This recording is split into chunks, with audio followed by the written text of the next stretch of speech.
Welcome to Frequently Speaking. This is your host, Maxwellness. Now, here on this podcast, we're going to start to break down words that we speak outwardly and how their vibrations create what we frequently see. Now, in today's episode, we're going to delve into embodied elders serving the tea.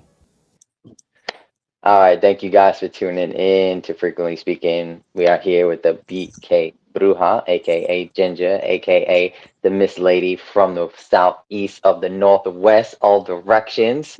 We are coming in talking and dropping some knowledge about the idea of community, what this actually means, what it means internally, how does it look collectively, and also the subtle energies that we can shift and change within ourselves so that we can become more unified in that.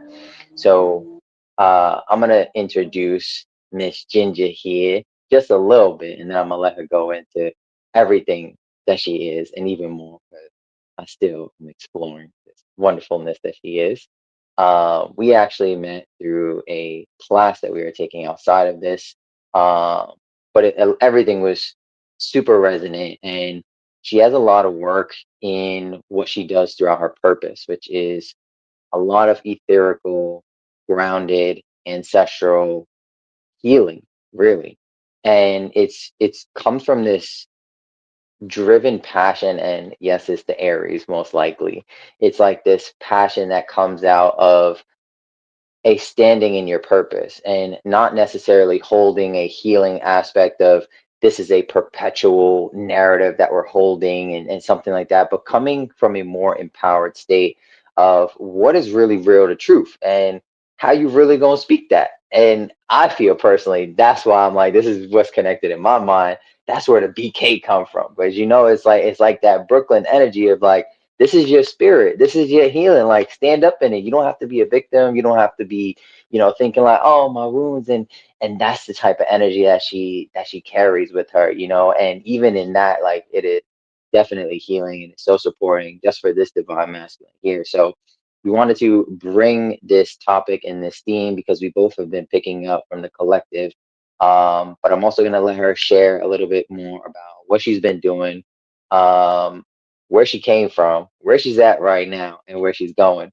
So without further ado, come on in, Miss Ginger, aka BK Bruja, and tell the people what you know.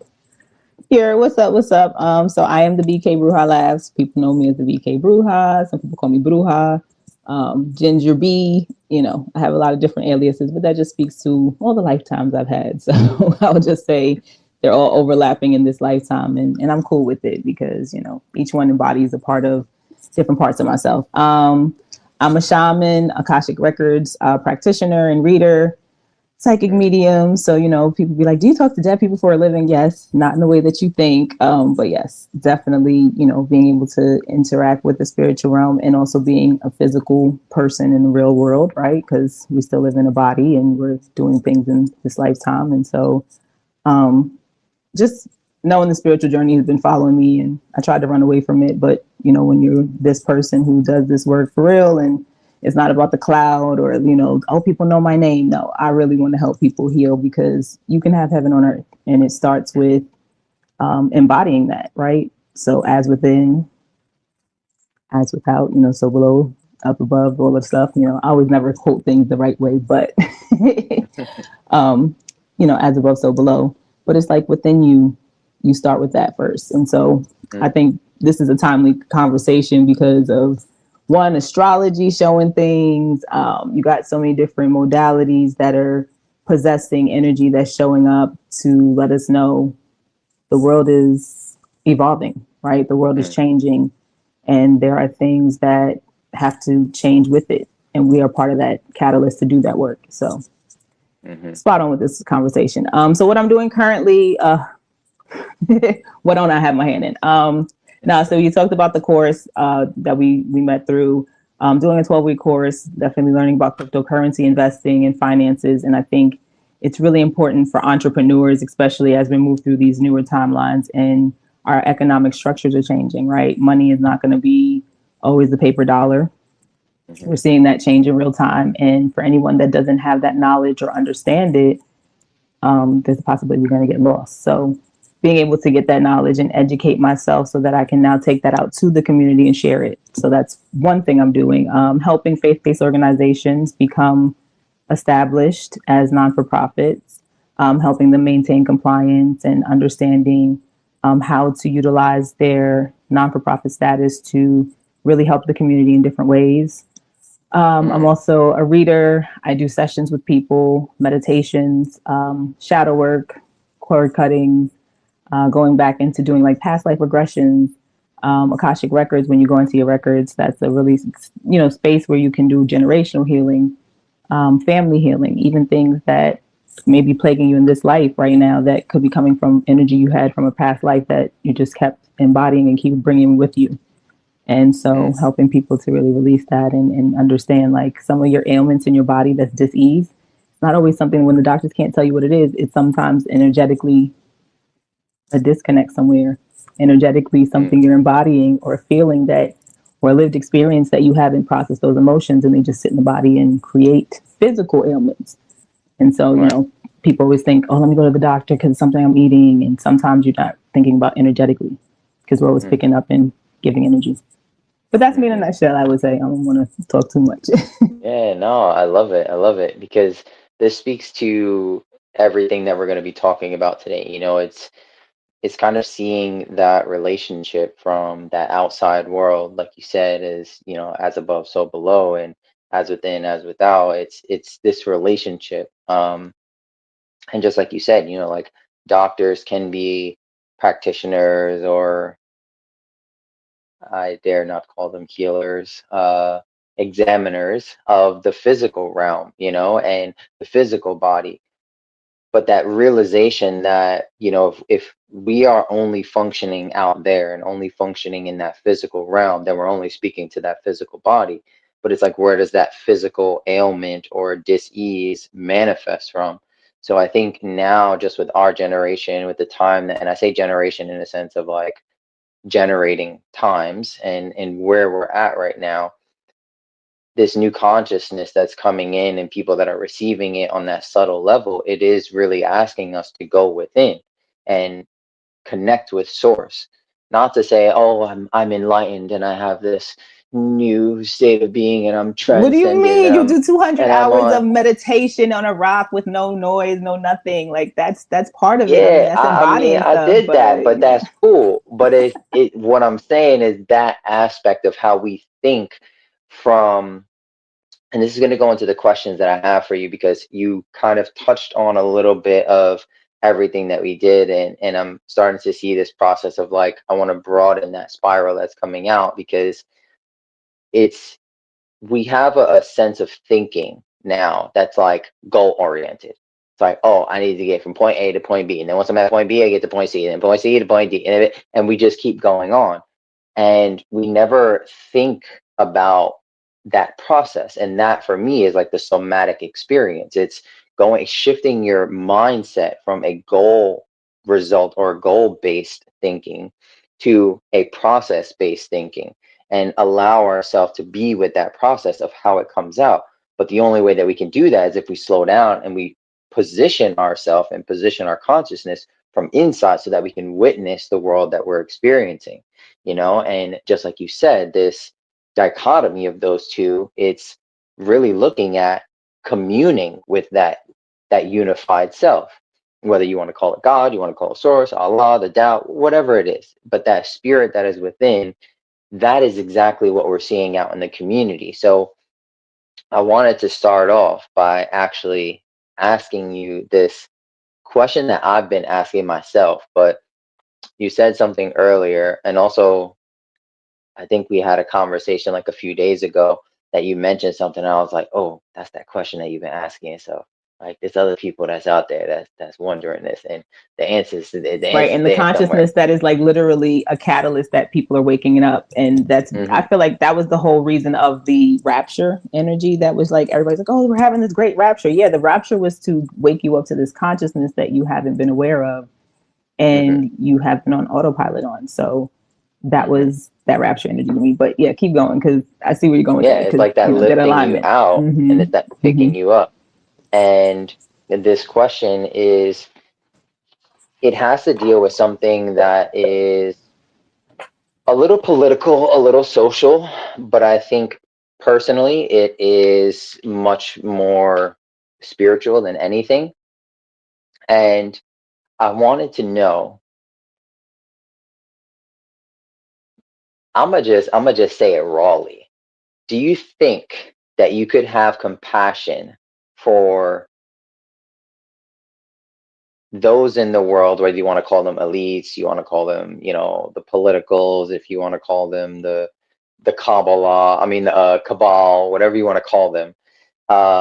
Do you think that you have space or capacity in your person to hold compassion for those humans, like a Donald Trump or a Saddam Hussein or a Hitler, Do you think that you have that capacity, or do you believe that you have that capacity?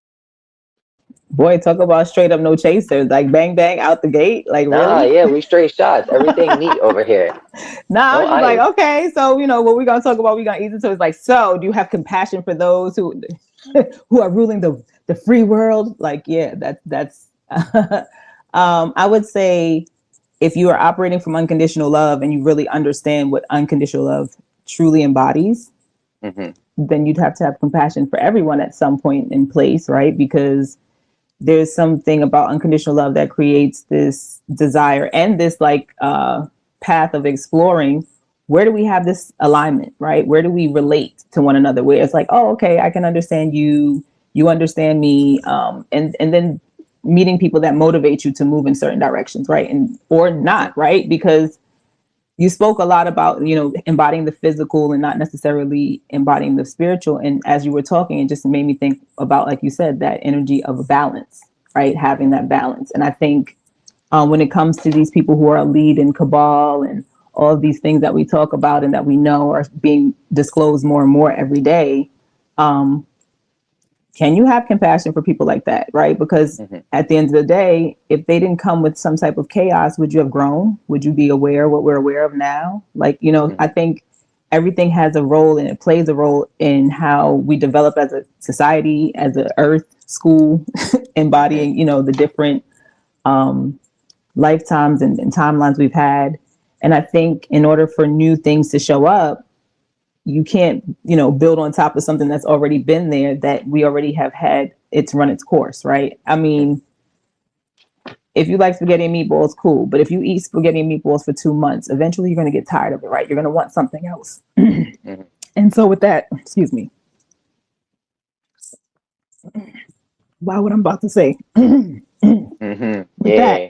they're trying to stop me from saying what I'm saying. Open it up. Open it up. Wait, that's crazy.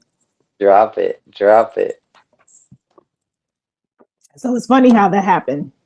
And I'm going to say, I'm going to rephrase it, because it was like something did not want me to say what I was about to say. Mm-hmm. And I think it's because it's going to break so many people's mindsets, because, mental enslavement is real. Mm-hmm.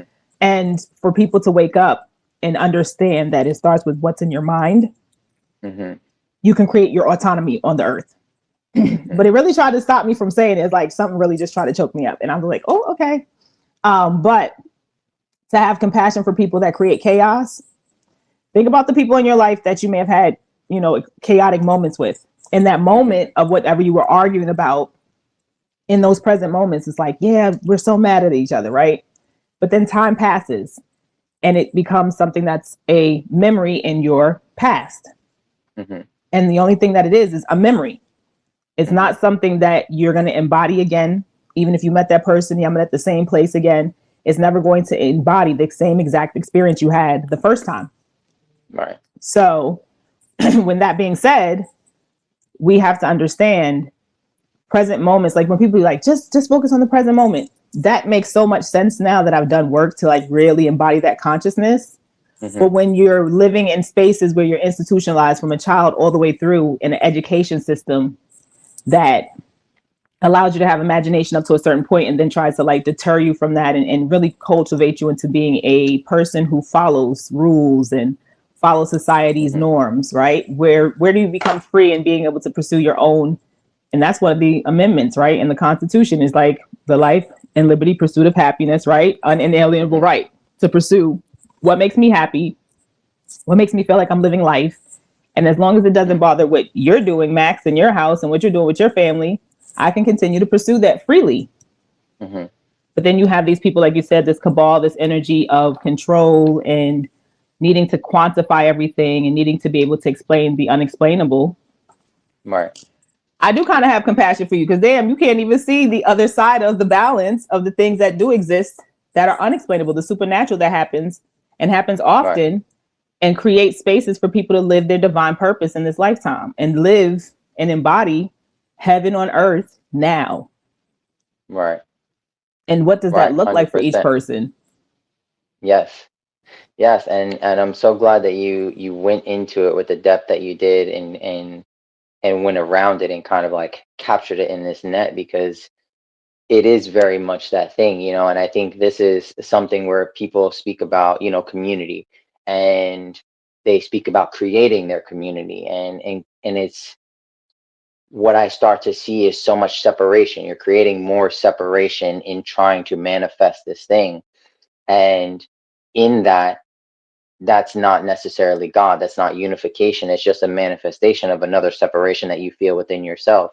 And you feel this fractured aspect of yourself. And you're just trying to fit in to find this comfort in this little small area, rather than coming into your center and living authentically and like planting from there and creating that. Because that same compassion, like you said, for these people that bring chaos, it is the same aspect of yourself. But I don't personally believe that as a society that has been hurt and so wounded by our conditions, our mindset, and I'm only speaking about the American mindset, and I'm not going to say Western, because that also perpetuates this colonial mindset that we are in the West relative to London or Britain or the UK, whatever you want to say, this regime. I'm going to say America, because this is Turtle Island. Like this is America. This is where we're from. But this American mindset, because I see also a lot of Americans come out of this community and go to places like Mexico, Costa Rica, Colombia, and all these different places. And you keep that mindset and you bring that dis-ease to that place. And it starts to colonialize that place. And so I don't know if you remember happens. When Trump became president, how many Americans were moving to like Mexico and places like that. Mm-hmm. And I remember a couple of like around the time when this was like, people were like, I'm leaving America, I'm going to Canada, I'm going to Mexico. Yeah, and I was one of them.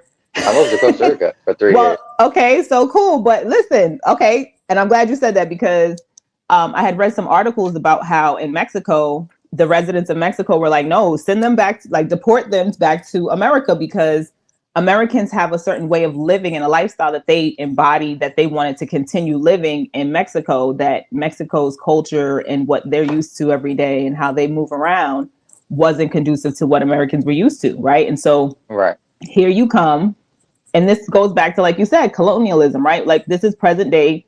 All the stories we used to hear in our history books about, oh, they came and conquered lands, and it's literally the same thing. Instead of using boats, now we got planes, and you know, people using trains and automobiles, however, whatever. And apparently we can walk from here to other countries. I haven't tried it yet, but I've heard some stories. Like a pilgrimage. Right, exactly. Trekking like the nomads, because that's been a history of ours too. But there's the people in Mexico were complaining because Americans were asking for a certain type of coffee, right? Or a certain type of food that they wanted to eat that Mexico doesn't produce. And so they wanted them to import it. And so Mexico was like, you know, it's taking away from businesses here that serve, you know, traditional meals of Mexican culture in Mexico, because Americans were now needing people to influx here. And they were starting to create American businesses in Mexico that they could get the things and desires that they, you know, are used to. But you're changing a whole culture that didn't ask for you to come over here. Yes. And this is what I was coming around to in that sense of community. It's if we're unable to focus on, like you were talking about, this shadow work, if you're unable to focus on this shadow aspect of yourself and truly, you know, uproot yourself and plant yourself in a place like Mexico, like Costa Rica, like Bolivia, like Peru, all of these other places, and truly allow the land and the Mother Earth and the culture to heal you in that way, it takes a level of surrendering and an openness of compassion. And I'm saying compassion in the sense of, frequently speaking, like this is, we're always talking about how you say things and what is the frequency of that. And you might have an idea of what community means to you, but if you take that idea and you bring it somewhere else, then you're gonna keep perpetuating that same idea and that same belief system. And that is the same exact thing as colonialization.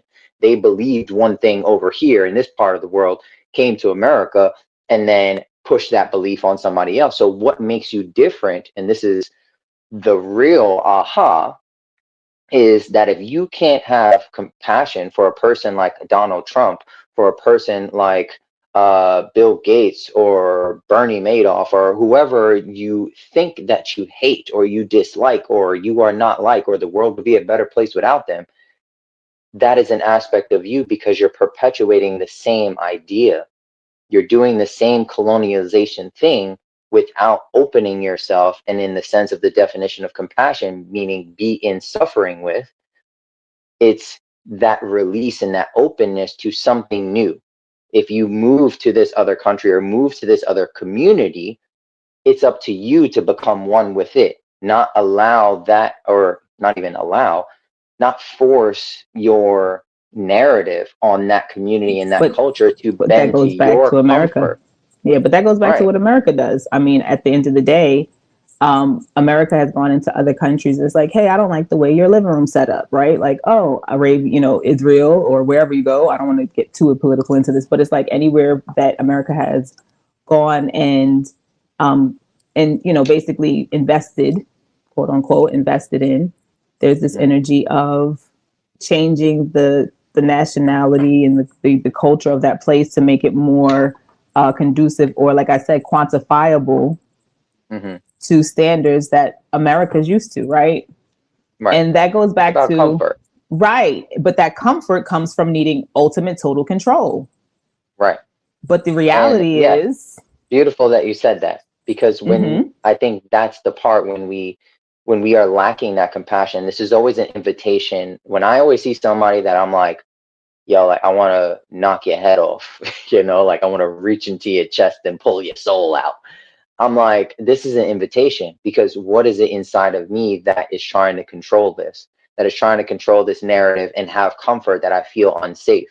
Because if we really look at it, at all of these dictators, Trump and Saddam Hussein and Hitler, all these people that we think may be bad, if we truly look at them compassionately, and if it was just us in a room and there was no other society around, this is just a person that's hurt, that is unsafe. And that's that part of community that I feel like keeps creating that separation. And it's a part of ourselves where, can we ask ourselves, what is truly, and this is also my question to you, what is truly the word community? Like, what does that actually mean? Like when I ask you, what does honesty mean?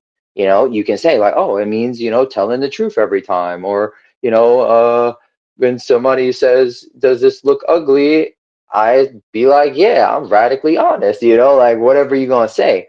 But also for me, when I look at that, when I look at characteristics that are deep within inside of us, I think that there can be sometimes some misidentification about what comes up, because we live in a world of so much noise. And I know that we keep using that frame or like that identity of like, this is an American thing, but truly it's not, because the true Americans were not like this. well, It's it's a that we human came thing. I in think with it's a this. humanity thing, and it's an evolution of humanity to the point that we've gotten to where we are, right? Because humans are I are think, I are think, are I think it's creatures a of sickness. habit, but I we think it's, also, you think it's a but sickness? Okay, I wait, think it's hold a on. sickness. I think it's consumerism. And the ism meaning like anything dealing with the mindset. Because there Okay. were also people that were here in America, actual America, Turtle Island. There were also people in South America that are humans, but they didn't think that way. It's not until somebody came in and planted this seed in their mind and they started to, consumerism, capitalism, all these, when you see a word that has ism on the end as a suffix, that means a condition of the mind. It's a way of Right. thinking. And And I so, think that's the part that people take with them. So when you have this idea of what community is, and then you go to, let's say, Costa Rica, and you start creating that same community, you're just creating a soft, safe bubble so that you can control, because if you go into the jungle and you sleep on the floor for a couple months, like that's too much for you. But that's community too. But The you're people not in Costa pushing your Rica, edge. right? But in Costa Right. Rica, that is their embodiment of community there, right? And so, Right. to what you're saying, I think, and this is why I think the work that myself and what you do as well when it comes to this spirituality and practitioner and healer and being able to stand in the space for people who you go to the 9-to-5 job, right? But there's also a side of you that is also spiritual, right? You are a spirit living in a human body. I had found this Epstein interview, and we all know the files and everything is out here, and it's like 3.5 million bajillion gazillion pages of some stuff, and they're digging up plots and all this to find the information. But with all of that, it's just this energy where he spoke on quantifying things and needing to do that. And it was just listening to him, I said the only thing I keep hearing is when I don't have the awareness to question what is unfamiliar to me, I have to control it. I have to be able to quantify it, right? And so it makes me think about when it comes to working with clients and helping them when they're dealing with certain traumas and things like that, and also wanting to facilitate creating a community, right? Because I know we had this conversation before about like just being able to hear certain downloads or dreams you have where you're given foretold things that are supposed to happen in your life, in your timeline. At some point in your life, you're going to do certain things, right? And so I remember hearing early on, like, you're going to do community this lifetime. Don't think you're not. And it's like, listen, I'm about to go live on this mountain, me and like 2 horses, my kids in a tent, and I'm just going to live in this nomadic life and just forget about people because, like you said, there's so many things that are creating division with people. And there's so much more of this, like, oh, we're a community, but then you see people talking about each other or, you see certain people who say they're friends, like friends setting each other up and going to different countries and unaliving their friends. Like we are at a point where, and I can see why you say it's a disease because it's some type of embodiment of something you've lived, right? And sometimes we take on energetic embodiment of lived experiences or traumas or things generationally, and also just in our current lifetime that can create deficits, right? Or create emotions that are not necessarily always happy. And then you got a system or a society that's like, everybody should always be happy and positive. We're always supposed to be happy. I was like, that toxic positivity doesn't work when right now I'm angry and I need to be able to have a space or a container where I can express and release this anger in a way that is healthy. And it allows me to express an emotion that in this moment I have to embody it and like release it, because if I don't and I bottle it, it's going to be something that now is a past energy still sitting in the back of my chest and my mind and in my body in different parts of me. And now I'm having a new experience in the present moment that I may have, thought about in the future that I wanted to have in the future. And I'm having this present moment. And rather than be able to experience that present moment for what it is, my past shit comes up. Right.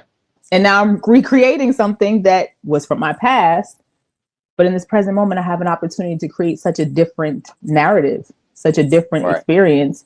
And I can't do that because I'm sitting with something that I'm embodying from something that already happened. And I can't go back and change it.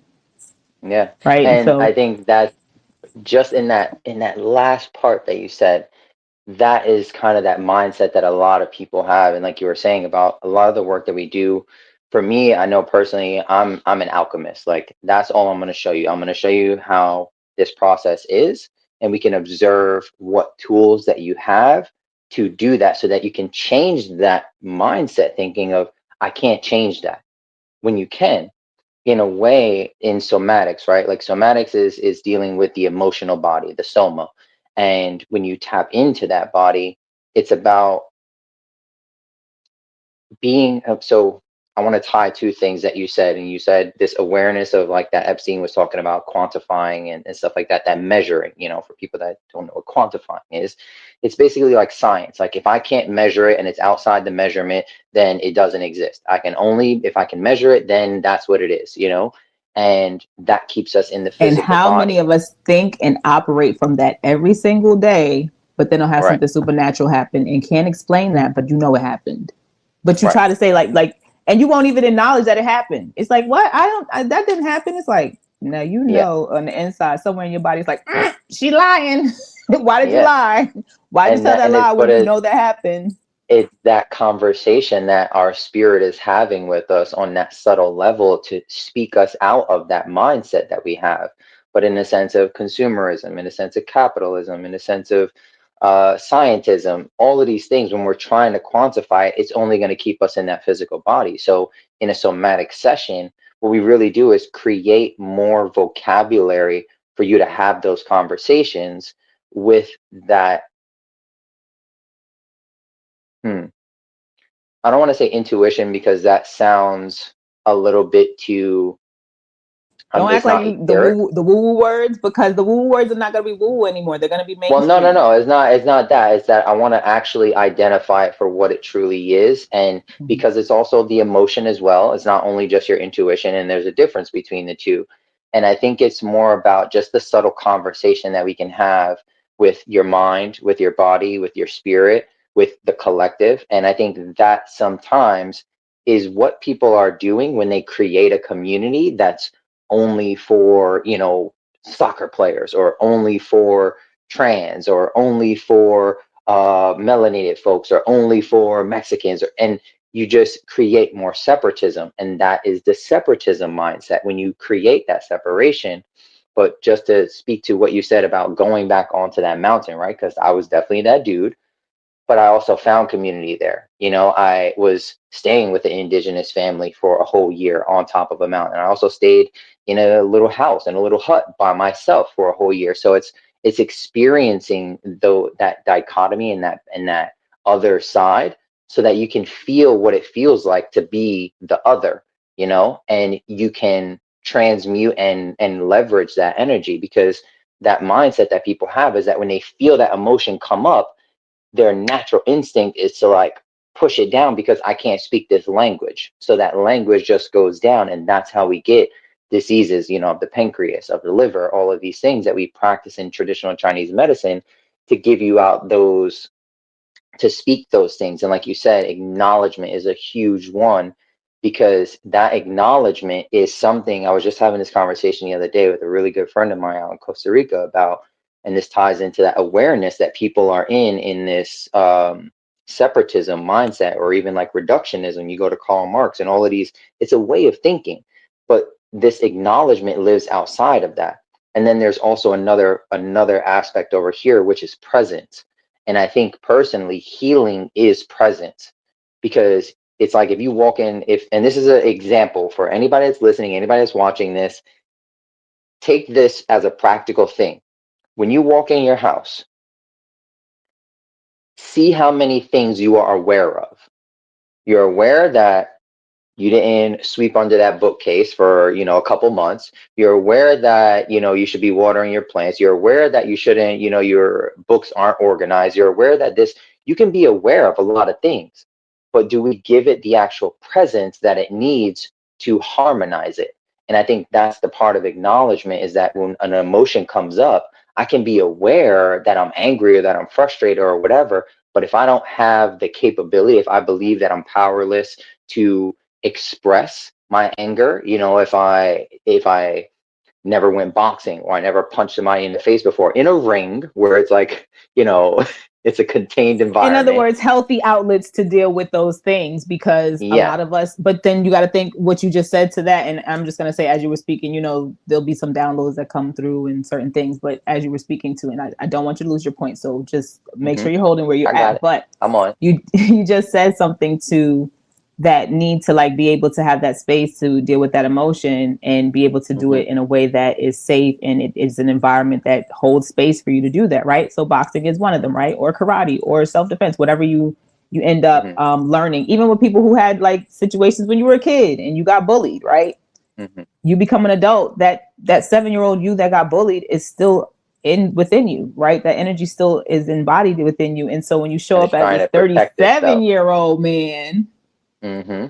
and somebody at work says something to you where it pushes on something that 7-year-old you remembers, Hmm. 37-year-old you goes back to being 7-year-old you, Hmm. and now you're having a boy trum, right? I call them boy Yeah. trums. It is what it is. But right, Fair and now enough. you I got like two that. people, what I'm saying, two dudes now, like, yo, we about to scrap, we about to do this. And this is where we get Hmm. a lot of the and I don't want to just use like one specific, group of people, but black on black crime and all this other thing, like all the things that we've heard because of these spaces where we have lost our ability to, like, there was a time where elders were who you came to when you had a dispute, right? Because your elders knew you, they knew your family, they knew you was a knucklehead since you was 5 and you don't listen to nobody, but they also knew whoever you had the dispute with over here, that their family and their lineage and who they are. And they would do things to embody creating a space to resolve conflict and harm and giving that space. And not for nothing, like, we used to be in spaces where, like I grew up where we slap box, right? But if I was living in another place, culturally, me slap boxing with a man or, playing with, family and things and being a tomboy, I would have been outcast. They would have threw me out. I'd have probably died by now if I was in another culture, right? But grateful I got to grow up where I got to grow up. However, that experience speaks to, like you said, what does community mean for you? Like, so for me, slap boxing is something I did. But if I go to, let's say, the Middle East, somewhere where women are seen in a certain light and they're supposed to dress a certain way and be a certain way, I would be, I can't come out there and be like, yo, let's slap, you know what I'm saying? Like, I can't be Brooklyn in the Middle East because that doesn't apply. I mean, I could. But would it but be it's that surrendering benefit and that receiving, right? It's that surrendering to that community. And I'm glad that you brought the elders in, because that is also a key part of community, is having that anchor, having a neutral space where this person can speak knowledge into you, and they also create that space. And I think that is a lot of what somatics is about. It's creating space in our body, and I see it so many times with people's, their posture like this, and they're folding into themselves, and it's just you protecting yourself. Energetically, you have a lot of things on your back, like it shows up like that. And these are what the elders speak about, and you can see that, when a person walks around like this, they have a lot more confidence, and because they're more open, their aura is a lot more open, and it creates that space. It's because you create space within yourself. But just like we were talking about community, it's that communication with unity. We always have a unity within ourselves and a oneness, but we've been driven so far away from that with these different mindsets of how we think and, what community is. And just like you were saying with us as melanated folks, right? That acknowledgement, like I said, like, we're aware that slavery happened. We're aware that the Jim Crow laws existed. We're aware that hanging and, let's say, mutilation and degradation and all of these things happened to our ancestors. But like this stuff gets stored in our cells and in our emotion, and that's what our cells are. It's like little hard drives of emotion, and that gets passed down. But how do we create space for that so that we can live that way? Because it's just the same way as we experience our lifetime like this. And because we're repeating patterns, it may not be our patterns. It may be something that is trying to harmonize itself. Like when you're playing a guitar, it's tuning the strings. You can play the whole song, but if one or two strings is out of harmony or is out of tune, it's not going to sound the same. So that's what somatics really does. And I think that's what happens in community now, is because we're so aware of these things, but we lack that acknowledgement, that we never really reach the presence to what is that actually, and like you said, with these boy trums or whatever, it's like a little boy that is hurt and bullied. Girl and all trums of these do things happen too. felt, I'm not, don't discredit, because girl trums happen no, too. I'm just, yeah, I'm I'm also just just saying, because speaking both in the happen. masculine sense, I right? get it, but Because I'm of just the saying, because analogy that I'm and I about just to want to form. acknowledge that too, because sometimes that those labels will be like, well, yeah, she said boy trums, I ain't hear girl trums, so it don't. No, it happens to both Right. sides of the spectrum. So just in speaking to that, and I would say, I love what you said about elders and being able to embody certain acknowledgments, and even like you said with somatic healing, seeing people's dis-ease and living in their body. And I think it goes back to doing breath work with people and seeing how people breathe, and thinking about the experience of being born in a hospital versus like natural live births that are so less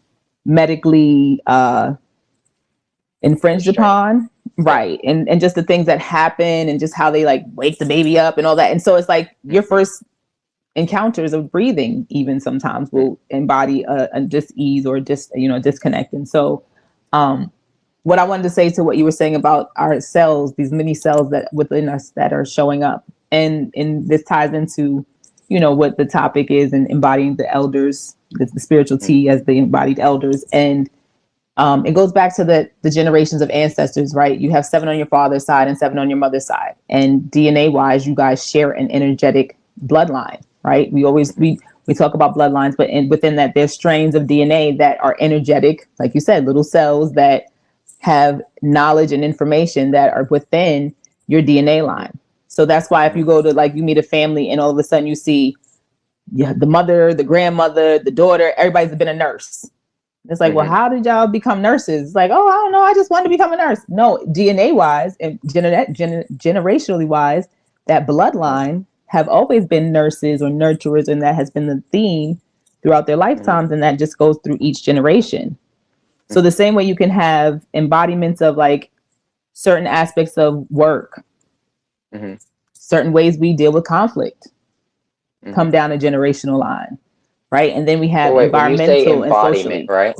Go ahead. When you say embodiment, if I'm a person that struggles with that or have challenges with that, about really truly embodying it, and I'm looking to also, we speak about, the mindset and the dis-ease and all of those things. If I'm that person that I'm experiencing these things, I keep experiencing, like going back to my ex, or like having these triggers or all of these things, and I'm looking to shift that mindset, and I'm looking to reach that embodiment. What does embodiment truly mean to you? It goes back to being able to find awareness, right? Because when you can, and I keep hearing, this is okay. So I'm just keep hearing, bringing awareness when we can question things versus just taking it as is, or just being aware of different things and an aspect of how you're dealing with and embodying just your day to day. Because there is something that happens where being able to be aware, I think, allows you to see truth clearer than when you, and there's so many labels and things, and this is such an onion that you just wanted to step into the lion's den. I swear. Listen, I'm not even going that deep, because the things that you're saying, I'm like, we can definitely go deeper, but let's keep it right here. I know, because but I think it's less about it's an awareness, time, though, but also for the listeners and the people that are tuning in now, right? If we look at it on that spectrum, and a person is just getting out of that, and they're wanting and they have that desire to shift, they don't know how to become aware. Like for me, awareness means there's an activity of where am I? That's how I define awareness. If I say, okay, if I walk in my house, I can feel like, yo, I haven't cleaned that corner, or like I feel the feng shui of like how the energy is moving in the house. I could have just cleaned, like last week. Right, but there's also that awareness, and then you have free will, right? So you can have, so it's like, okay, perfect example what you said. You know that it's Sunday, you doing laundry, whatever, and you go out with friends and y'all go out to the bar, whatever, you're hanging out. Not saying like friends, like you just go out to dinner, you're hanging out, and everybody's like, yeah, let's go back to your house. We're having a great conversation. We want to finish it and we want to come back to your house. Oh, okay, yeah. And it's like, damn, I shouldn't have said yes, because right now I know I got laundry sitting on my couch in the living room. I know I didn't finish, organizing the mail on the table. So things are not in a space for me to really host people. But because of sometimes ego, or sometimes our free will, or sometimes, oh, well, your house is always the spot we go to, like, right? The do you pride think that's or whatever. Free will, though? What do you mean? Like, so when I think of free will, I think of those as like higher faculties, like giving yourself permission to create something or willing something into existence, like that capacity or that freedom.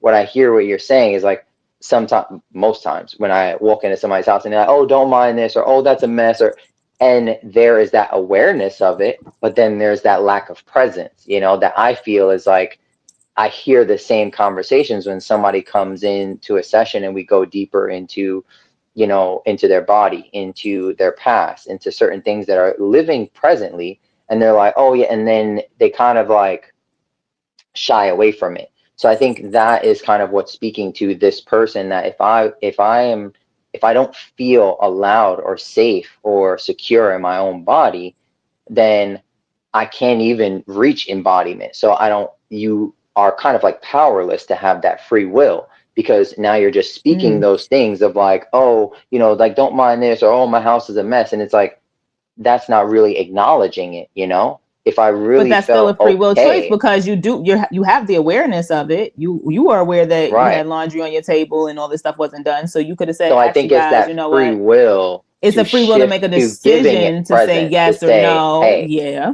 right, right. And then And you I got to think think that's the about part. what influences that free will. Because there's Yes. things that Okay. influence your free will to, Yes. and like even with you saying about the creation piece, right? There's something that influences your free will to even want to go to that space of creating. But there's Mm-hmm. that other, and this goes back to, like, I say this about love too, because like there's unconditional love and there's conditional love, right? There's spectrums to each of emotion or embodiment that we talk about when we talk about words or emotions or energy in Mm-hmm. motion. And it has the actual like thing that we use oracally that we describe it as, right? Because words describe Mm-hmm. things and help us to identify. And so it's just something about that ability to have free will to, you know, you knew, you were aware of that, but you still Mm-hmm. chose to have people over when you knew it right now might not have been a good time. But what was the Right. influence that made you free willingly be like, oh yeah, let's do it? Well, it could have Mm-hmm. been like, oh, it stroked my ego, it made me feel good that everybody just finds my house as the place they want to come to. And Mm-hmm. I enjoy entertaining people and I enjoy being sociable, right? So Right. if I'm the space that everybody wants to come to and they find my space that's like this space that they want to come to, but it only feels like that when you have the awareness to create that space in that way. And that Mm-hmm. Sunday, your space wasn't created that way because you got clothes and mail and, you know, you Right. was in the middle of cleaning up, but you went out to do something with some people because you enjoy doing that. But then it's like, you knew you weren't in the space to entertain. And then it's like, oh, don't mind that. But that awareness will show up in your free will, subconsciously still saying to you, hey, you know, you still got that pile of clothes over there. Mm-hmm. And that's why people do the disclaimer. Right. Because the disclaimer is now your free will. Yeah. And your subconscious saying, girl, you know, you need to clean that up. But the conscious is like, shut up, like, put a lid on that.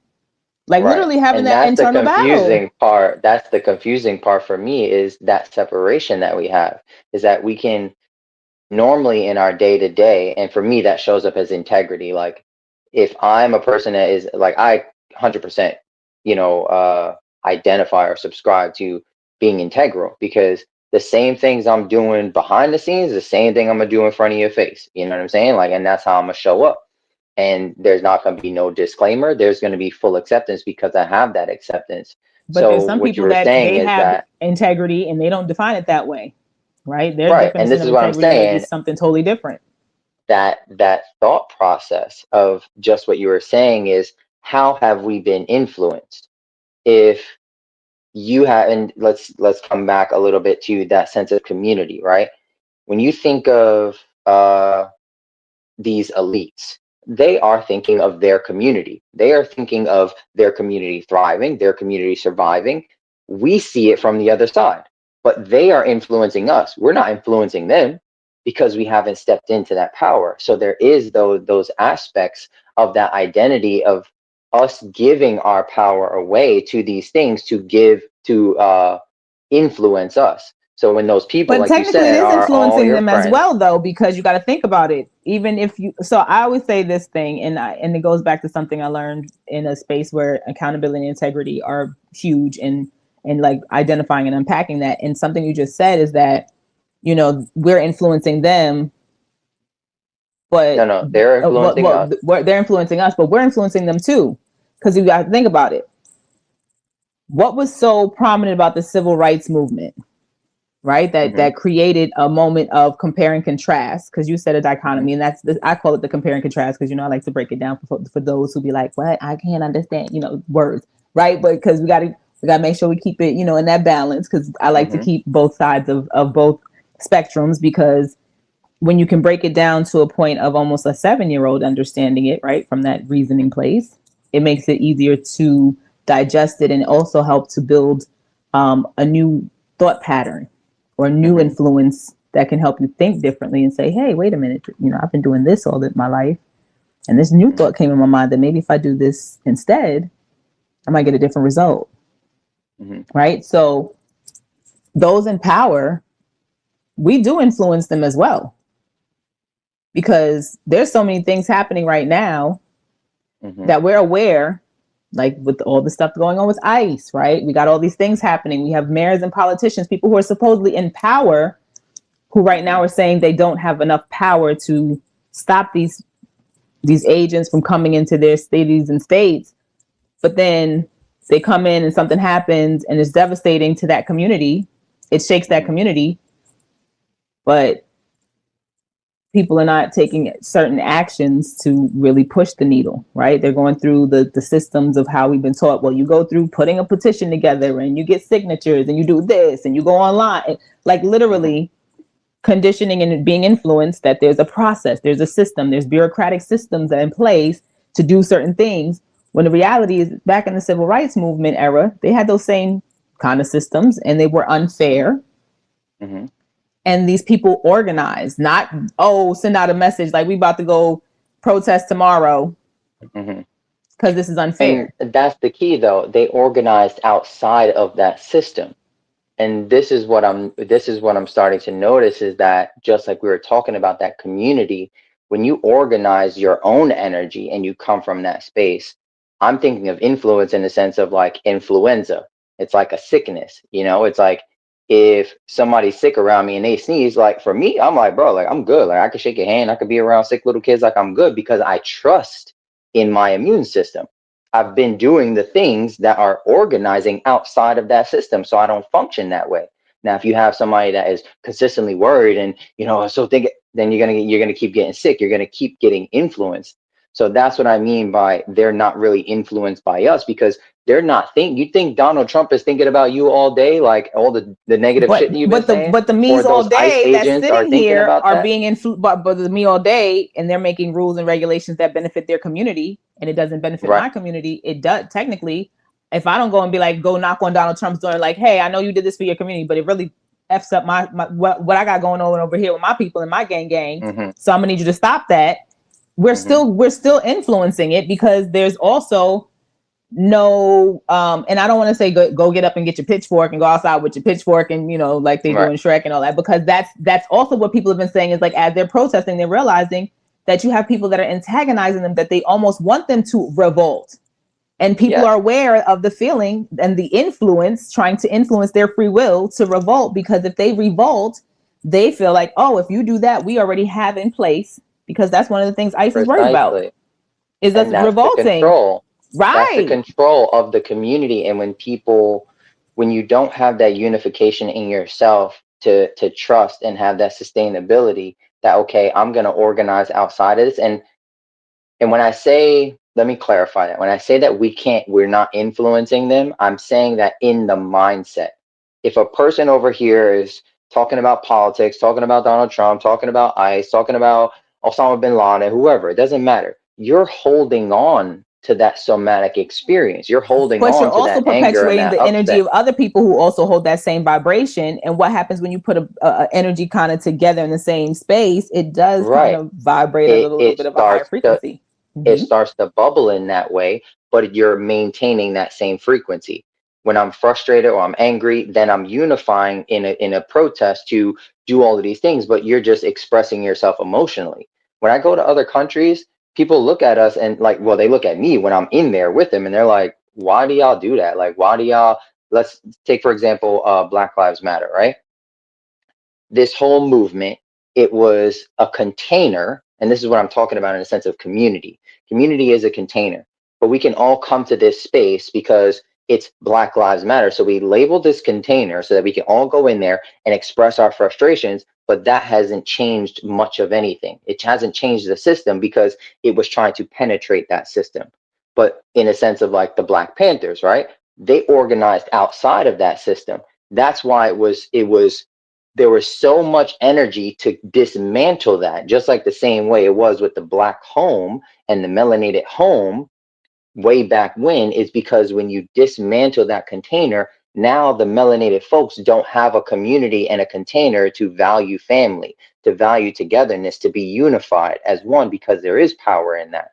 So that same influence is that you're holding on to these emotions, but these ICE agents, these politicians, these elites, they're not thinking of you. So their mindset is not changing.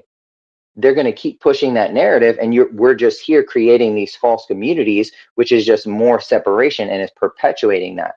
So I say that to say that within your own body, it's an invitation to you to say, okay, this happened in the melanated community. They're killing our folks. They're doing this. There's drugs. There's gun violence. Police violence. Okay, what can we actually do? Let me feel that anger, feel that frustration, feel that powerlessness, and how can I shift that? What is on the other side? Where can I uproot myself, like from that American mindset, like we were talking about, and place myself in Costa Rica or on the other side of the world to really receive that healing?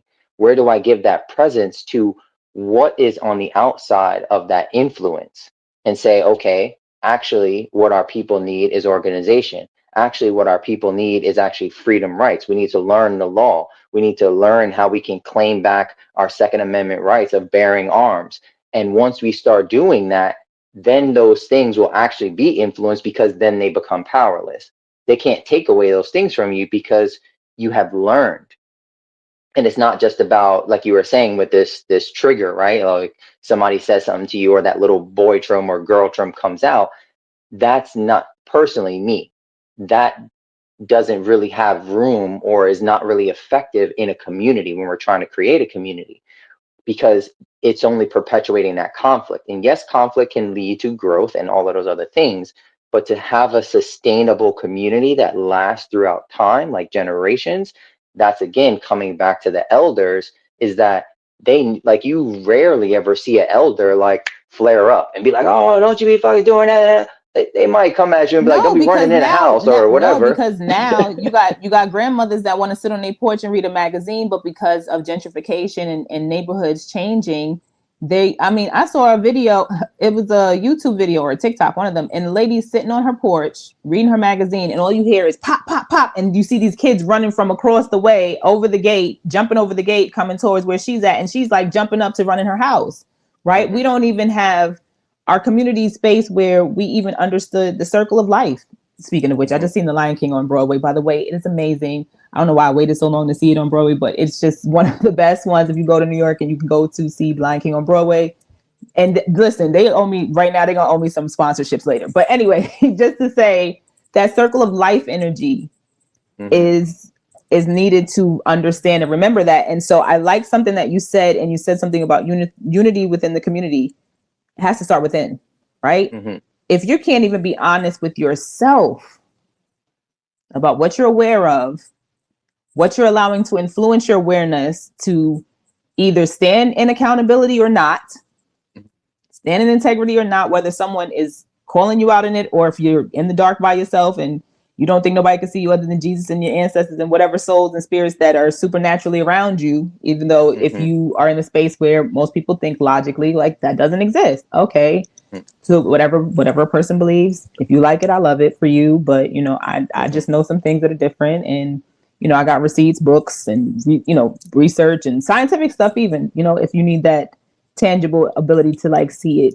But again, it goes back to right now, community is not community.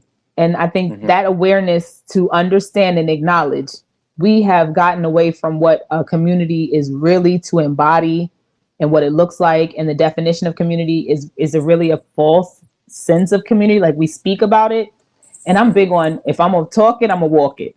But I'm starting to realize in certain patterns I've been learning from the time I was 8 years old that some people will say one thing. It's like people that be like, don't smoke cigarettes, kids. It'll kill you. And then you see them in the back of the school puffing a bogey. Right.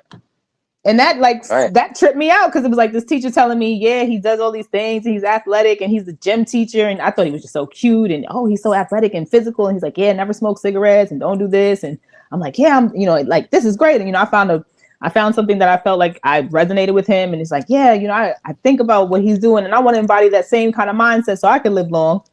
Go out in the parking lot and my little 9-year-old self see him smoking a cigarette. The same person who told me don't smoke a cigarette. And it's like, that had an influence on my awareness. The key that you said was the elders being the anchor. And in this generation now, we don't have that. And when I always think of community, I always think of like, I'm a very big like sacred geometry person. And when I think about a sphere, it always has a center mass.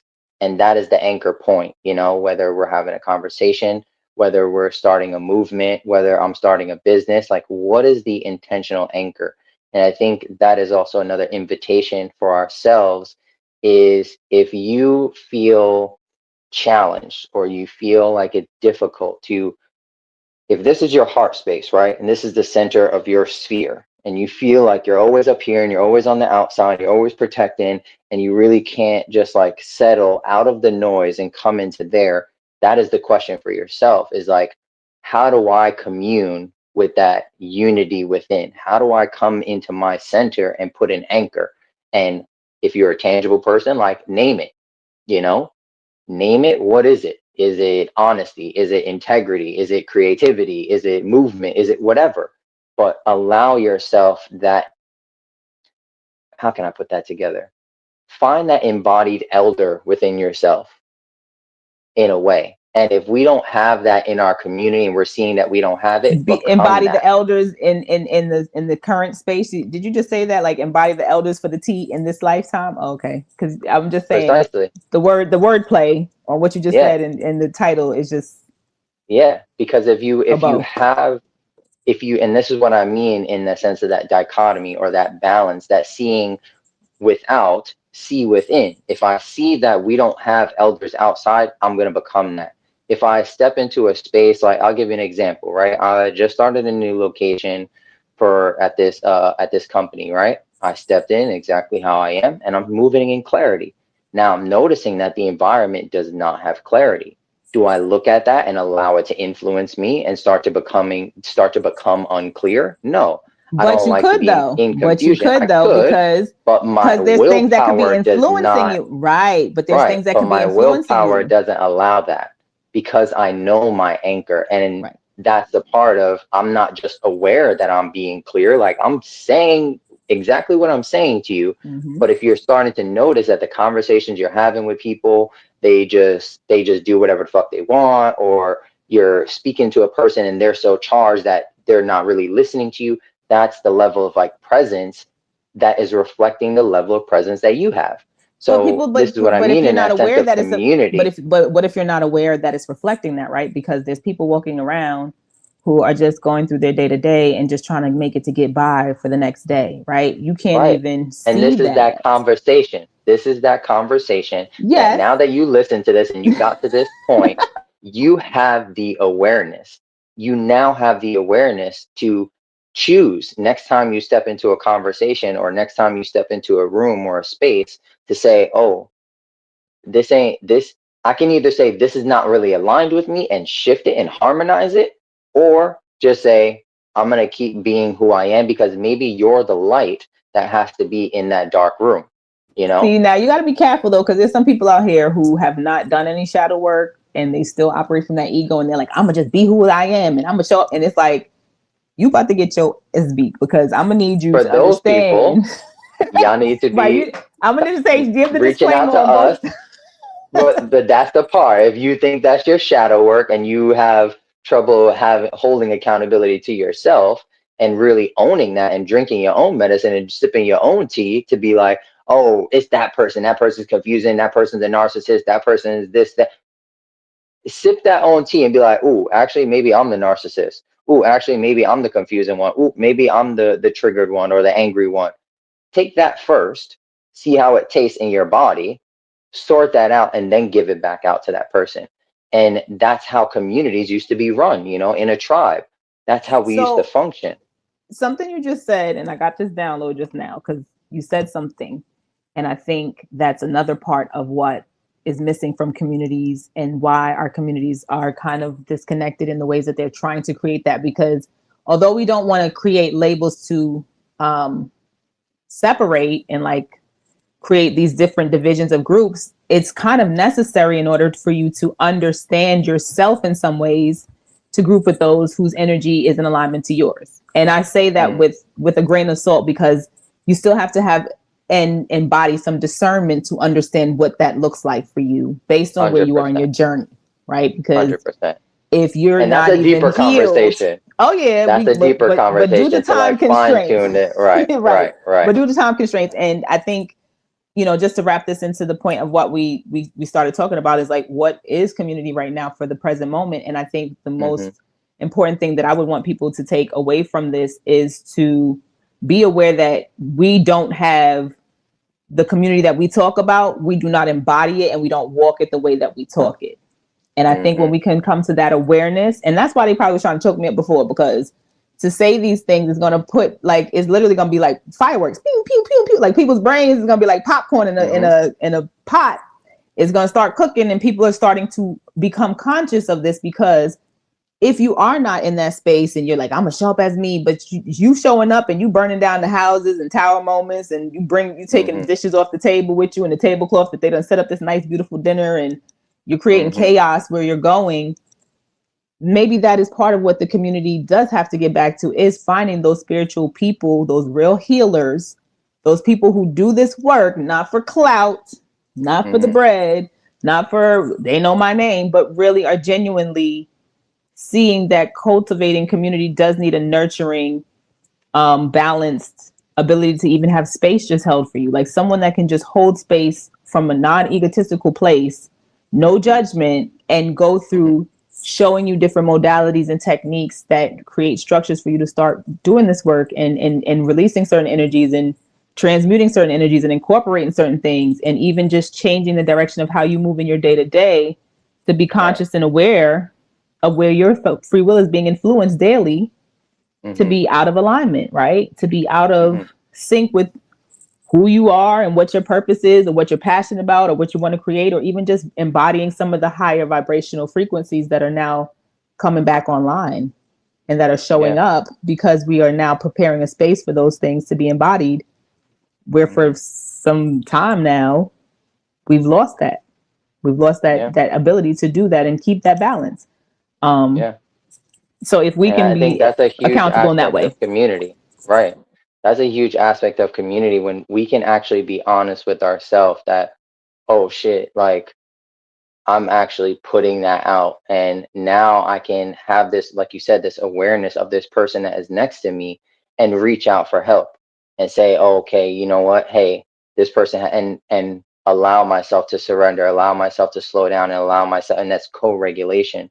And I think that is a major thing that one happens like in our, in our sessions that we cultivate, and whether it be somatics, whether it be massage, movement, whatever the case is, we find a place of resonance. But to take that, and when we come into that with that honesty and say, hey, like I don't have this right now, this person has that, and let me receive that. Allow yourself to receive, and like truly surrender into that, and really bring it in, rather than coming into that and saying like, oh well, I want them to make the same coffee, and start colonizing the place to make you feel comfortable. It's like, be in that discomfort to really say like, oh shit, like I don't really feel good about this, and I don't really know, like drop some knowledge and receive that.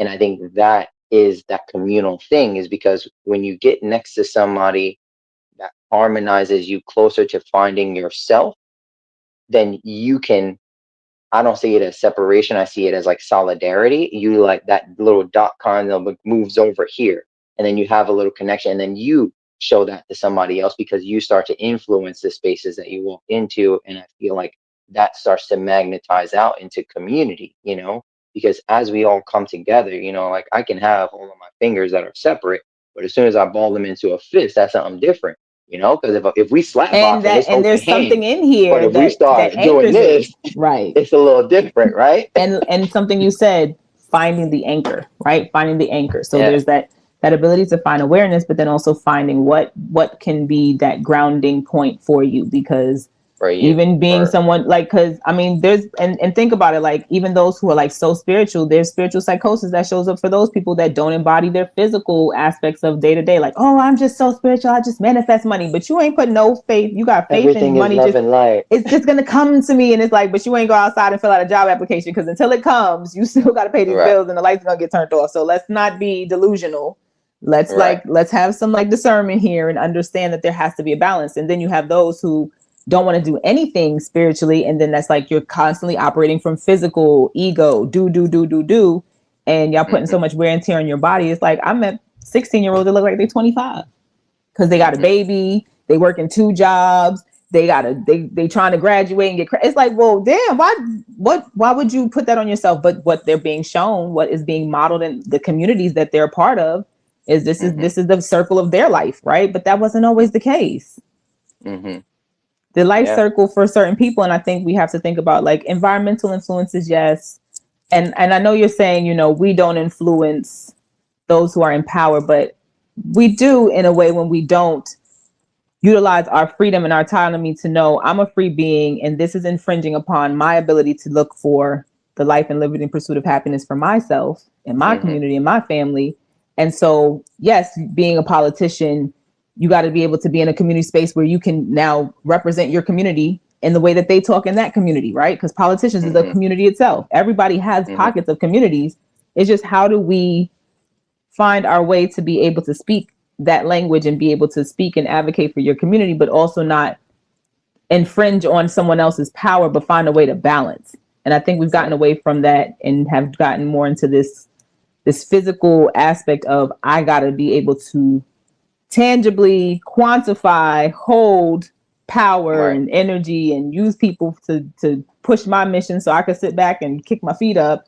But the reality is, eventually you're going to want something else, right? When that's been kind of done and it's run its course, you're going to want something else, but you can't always use other people's energy for that. Eventually you got to understand, you got to move the needle. Right. So I think what you speak to is the culture of the community. It's kind of like as if your body was the community. What is actually your culture? What is the spirit that animates it? And I think that is exactly what you're speaking to, is how do we influence that from within ourselves? How do we shift the culture by shifting our own culture and targeting our core and saying, okay, this is how I'm moving. You know, you could say, oh, I'm moving from a heart space and everything is love. And like, love looks very different, you know, but when do we actually distill what does that mean? You know, because if you grew up in a hard home or a hard community, then you're going to love hard. And there's nothing wrong with that. It's your mindset of how you're judging it. And can you also open to kind, sweet, forgiving love and merciful love and things like that? And that love can be like confrontational at points in time too, because when you love somebody, you know that they have potential to grow or they can be better than who they were. And so confronting someone when you know it's like, hey, you need to lose 200 pounds and you're still eating these pork grinds, you know, you're not supposed to eat that, right? Like, you know, it's just like, it's still that awareness. And like, you know, like you said, that ability to really reinforce, what is it that I embody? What is it that I say I show up in? And that I say I model, and like you said, the culture of it. And I think there's such a big piece on that culture that we're going to have to come back to that for sure, because we're going to do another one on culture. Man. That's a whole nother rabbit hole. And discernment. Yeah, discernment is a big one. And discernment to be the villain in people's stories. I remember be like, oh, I don't want to say that because they're going to say I'm mean and I'm saying something, but it's like, no, that's the raw truth. And sometimes like, and it's also you self-judgment. The truth will set you free, but first it'll piss you off, right? So I didn't realize that's basically what I was doing. I was telling you the truth, but it was so raw, it felt like abrasive, but it was like, but it's the truth. Right. I mean, not to say I think a lot of people in our own communities and within ourselves, and this is again communicating with that unity within, when you hold on to a truth for so long, it's a human thing, like you said, it's this humanism. But our gift, I believe, as being humans and what we're taught here in this school, is to actually let go of things. It's not about putting more in and reinforcing that truth, because then you're never changing. So when that person comes and tells you another truth and you take it offensively, you're like, well, that's not my community, that's not how I see it, and that's not, then you're just pushing your narrative. Like, can you soften, can you open up and say, wow, okay. And again, not going deeply into discernment, but saying, okay, you know, maybe actually, you know, sacrificing babies and drinking blood is not really aligned with me, and that's not really my community or my culture. I know you did not just say that. We have been on here for an hour now. You just went down a whole nother rabbit hole, and I'm not going. No. I'm just tapping, but that's the discernment. So I'm just saying that for the people that are here listening, and wondering about how can you create, how can you influence, how can you become a better community to start to receive that and also commune with that in a sense. Ask yourself, what is that anchored, embodied elder within? And also, how are you softening and how are you opening to the world that is around you so that you can become a part of it? How are you becoming more aware? How are you giving presence? Are you being present with yourself? Are you being honest with yourself? You know, and these are just some questions that I feel like this conversation, and we speak about it and we go into these depths about it. But this is just also an invitation to you that if you're listening, these are those things that you can look out into the world and see a war that's happening on the other side of the country or the other side of the world, have awareness of it, but also give it presence. You know, like when you wake up and you just pray for yourself, also pray for those as well. Like those vibrations, those things are being sent out there and it is influencing, but you're also carrying it and you are a vessel to carry it out in every action that you have daily. You know, and this is something that, again, like Bruja also speaks about and also empowers people to tap into that and also carry it. It's also an embodiment that, you know, I also alchemize for people just to find that center, you know, really truly find it and break some of those truths that, you know, when we were little kids and drinking milk and pizza at 11 in the morning, you know, in school, like that one day was a truth, That's but that how, is not listen, your I'm gonna just truth say I'm now. grateful I survived those days because I got a story about how Yeah. I used to put my grapes, like pour the milk, the chocolate milk over the grapes. I don't know what that did to it, but it was like, it made the Yo, grapes taste better. It made them that's taste better. wild. But it has That, to, I think it has to do with something like chemical properties type stuff. I don't know. We're not gonna get into it, sure, but sure. but to your point, you know, like we've lived through some things that sometimes, and that's another thing, like we live in a society that's constantly 30-second microwavable, always moving, Mm-hmm, that when you don't take that time to even slow down, mm-hmm, you can't even, you know, like really be in gratitude. Just like I survived 11 a.m. pizza and chocolate milk and all the things, and I'm here mm-hmm. still in my right mind, and I'm still able to, you know, cultivate a place and space for me to not only just live and get by, but we're no longer in survival mode. Like there is a Absolutely. energy and a vibration of thriving and success and bringing more of abundance into fruition. But it's like you have to dismantle some of the things that are now falling away, right? Because Mm-hmm, some things have, they run their cycle, they run their course. I mean, we all have that. Like even with relationships, right? Every couple of years, you and your spouse may go through things, but you got to come back together. That's why people rededicate themselves after a certain